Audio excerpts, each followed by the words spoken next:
Hi, y'all. Today it is still really chilly out. The weather's back and forth, back and forth. If you are in Pittsburgh, you know what I mean. So I decided to make a little soup, but I've had this little, it was a very small head of cabbage, like this big, okay? So I only cut half of it. I'm gonna save this for coleslaw.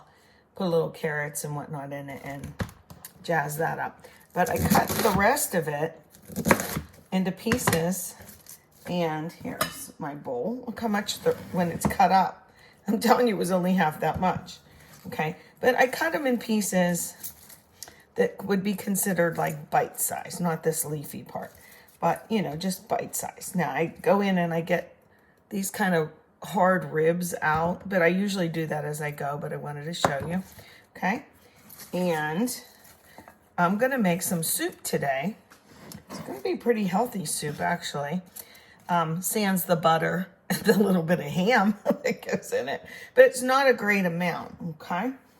I'm going to start with a mirepoix. You know, the carrots, the onion, and a little bit of celery that I had. And my celery did not look too great. I thought the whole time when I looked in my fridge that I had this whole stalk of celery, but I didn't. It was the romaine lettuce ends fooling me. The nerve, I'll tell you. So anyway, this is going to come together pretty quickly. Right now, I have in my pot here some butter melting. Can you see that? See the butter fat separating? See the white specks? That's how they do ghee. They separate the butter fat and then you're left with that clarified butter. I always say think of like yourself at a Red Lobster and you're dipping in that little souffle cup of the clear butter. That's what you get. And if you have it on your heat real slow, it will separate for you. And you can, you know, use that if you like. But I'm going to put this aside. What else goes in it? Because I'm just going to show you and then it'll all be in the pot there. I'm going to get my mirepoix though in the pot now because I do want the onions to saute up a little bit, get some good flavor on them. Now I had some ham slices, you know, we had a ham, and I put a couple packs like this in there, meaning just enough for like a dinner for two, okay? Or sandwiches if somebody popped in instead of like, I love lunch meat, but lunch meat doesn't love us. So if I can do real ham, I try and do that. And see, I had the date on it, okay? So we're gonna have ham, cabbage, a mirepoix. I am gonna put I like a tinge of tomato in there. So I have my homemade jar sauce. I might not use all of this. I used a little bit the other day for something too. But I'm going to just cut up the end of this tomato, the rest of the one that I had for lunch. And, oh yeah, that reminds me of something I wanted to show you too. This is a little bit squishy tomato, so you just got to work with it. I'll get that in there. And like I always say, it'll just lend a little bit of its juice and whatnot to the pot. Look, I only wasted this much of the cabbage. See, I went all around it. Like I cut an apple, and then I cut it this way, and that's all that's left. So I was thinking, should I put a potato in it? Just like one. I don't like a lot of potatoes in soup, believe it or not. Thane likes when I make. I'm funny. I'll make like a potato soup, and then I'll avoid all the chunks, you know, and I'll give him most of my chunks. So I'm gonna get that going. Now it needs a kind of a broth, doesn't it? I'll taste it after I put in a little bit of, you know, I have the tomato, some garlic. I'm just going to use my jar garlic because I don't have my fresh. It isn't real fresh. If I need a little bouillon in the broth, I like this brand. I just bought the lobster one again too. The lobster. I have the beef and the chicken, and they have a lobster one. I got that at Shop and Save. It's hard to find. And if you're making anything like a shrimp bisque or something like that, you can use that and it tastes really good. I had some green beans, some French green beans. We only ate half the pack the other day. Do I put those in, cut them up real little? This is what I mean. I don't really give too many recipes. I give ideas more that you can bounce off of. I gotta take a sip of tea. Hold on. There we go. And with that said, I'm gonna turn this off and get it going. I might do one small potato in there just to like have it a little more hearty. And this is funny. I had just had for my lunch on a croissant. A lot of times we'll have a dinner and there's a little bit left. You know, you put it in the fridge, a little bit left. Well, if you know me, I've said this before, I buy these containers, not just for ourselves to keep or to freeze, but Thane has Aunt Joe and his dad, and they live alone. So I will make a little meal. In this case, I had a little bit of stuffing, a little bit of, was it turkey? Yeah, it was the turkey, and I had some mashed potatoes. So I put the turkey and the stuffing on a croissant for my lunch with some tomato. And I had this little bit of mashed potato left. I'm going to put that in the pot after the broth is going. It'll thicken it. It'll flavor it. And we won't waste it. Waste not, want not, right? Be a good steward of your stuff, man. You know? In fact, the onion, it had that on the other half, had that green thing. I think I threw it away. I just peeled that thing out like this. You know, just like that. And use the rest of the onion. It was perfectly fine. Let me turn this off and I'll show you the progress. Just gonna cut up this ham. I slipped out of the package. Again, bite-sized chunks. Nothing too fabulous looking. It'll all be fine. Okay, let me do this because I'm lazy. Again, just be careful, okay? Little chunks. I had trimmed most of the fat off of it, but it has a little bit. Again, fat is flavor, unfortunately. That looks right. Okay, come on over here. I think I'm just gonna try and move this little bugger over. Let's see if I can do this. I wish I had a second camera, but I don't. So here's our mirepoix going, okay? And the onions are giving off their yummy flavor and smell. This pot is kind of hard to see in, but I'm just going to show you what I'm going to do. I'm going to turn up the heat a little bit. At this point, because they're sauteed pretty good, I'm going to add some water in here. Well, wait one second. Come here, you. Loosen you up a little bit. Okay, there you go. I'm going to add the water in. How much? I really don't know. You can always add more, but you can't take it out, you know. So I'll add about this much.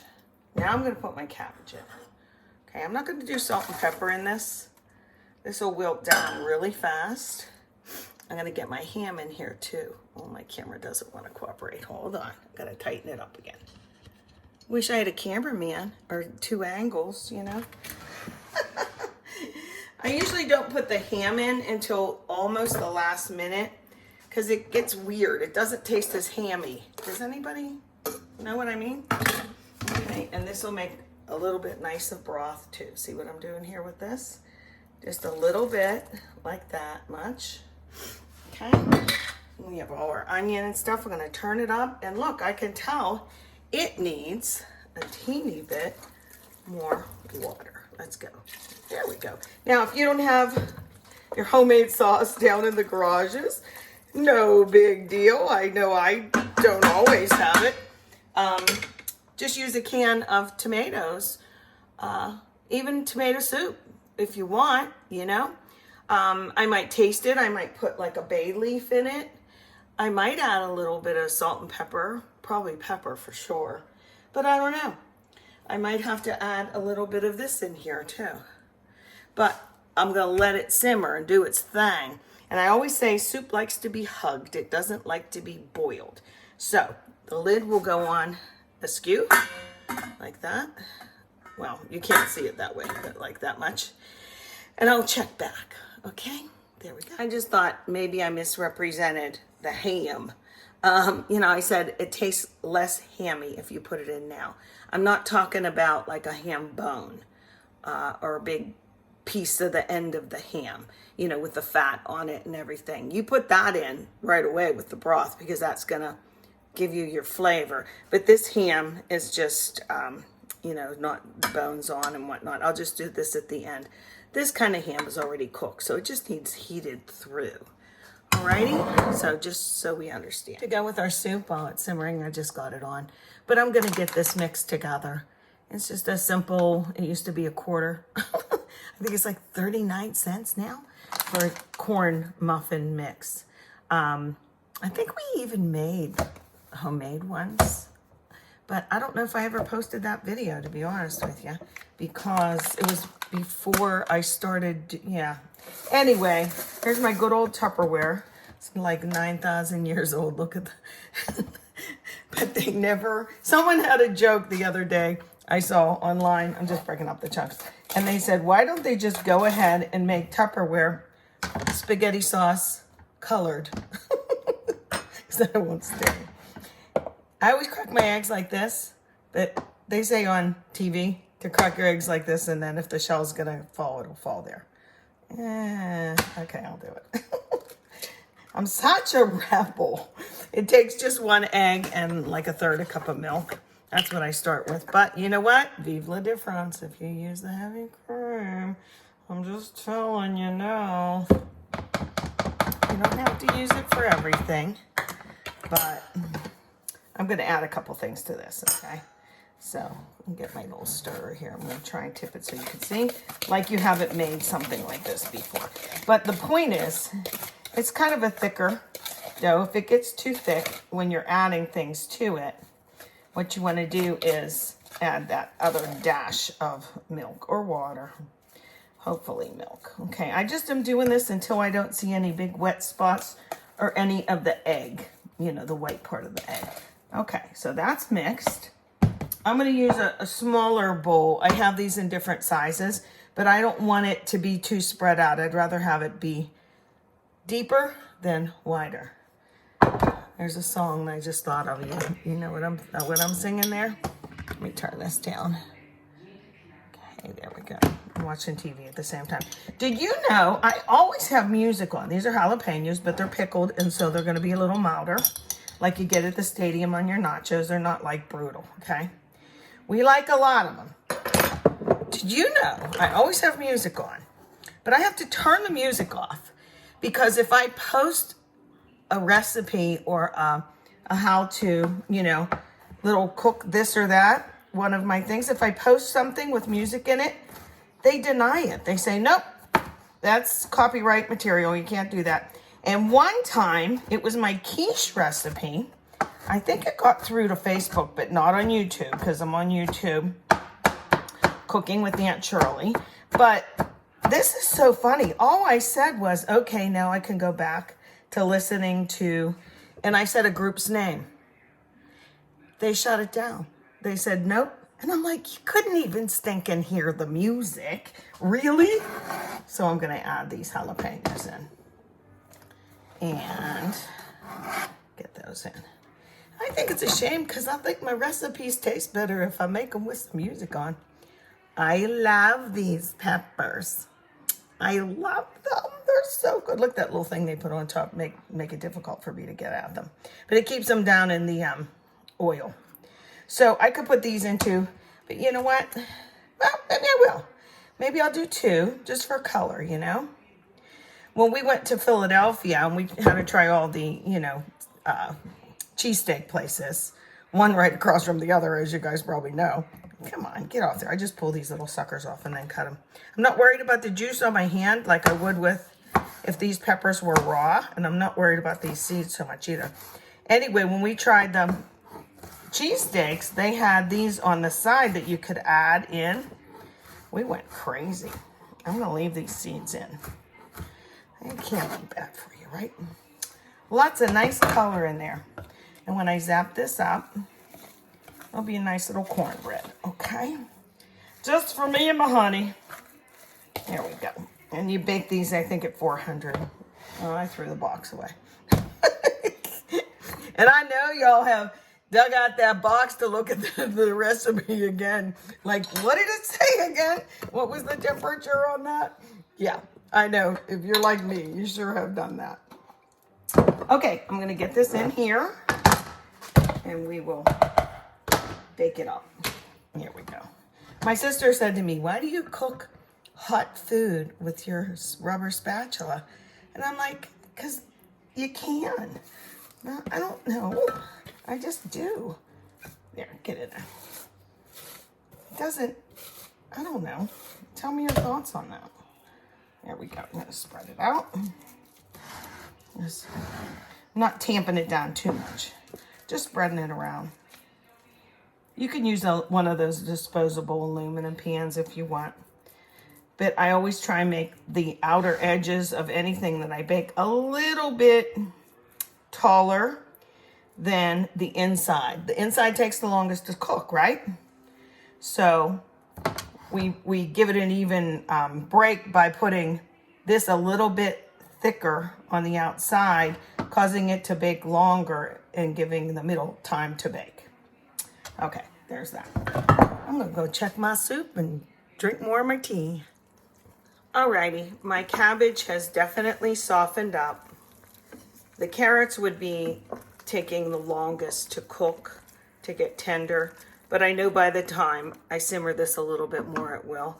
And see how it just has a little bit of red broth. It isn't too strong. The tomatoes, there's not that many of them in there, but they'll break down a little bit further too. It's time for me to add my ham. And I decided, yes, I'm gonna put that little bit of potato in there and not put a real potato in. I'm just gonna make it nice and simple.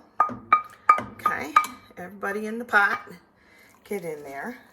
Stir that around. Again, I'm just gonna kind of simmer this. I'm not gonna boil it, alrighty? Oh, one thing I forgot about our cornbread. Minimally, what I usually do is I put corn in it, you know, frozen corn or a part of the canned corn in it. And you can do that too. If I had some handy, I would, but I don't want to open a can or a new bag of frozen corn just to do that. This will be good like that, alrighty? So I'm going to salt and pepper this as needed, but I'm not going to do that for a little bit yet, okay? I know you should layer your salt, but I'm not going to. So bad.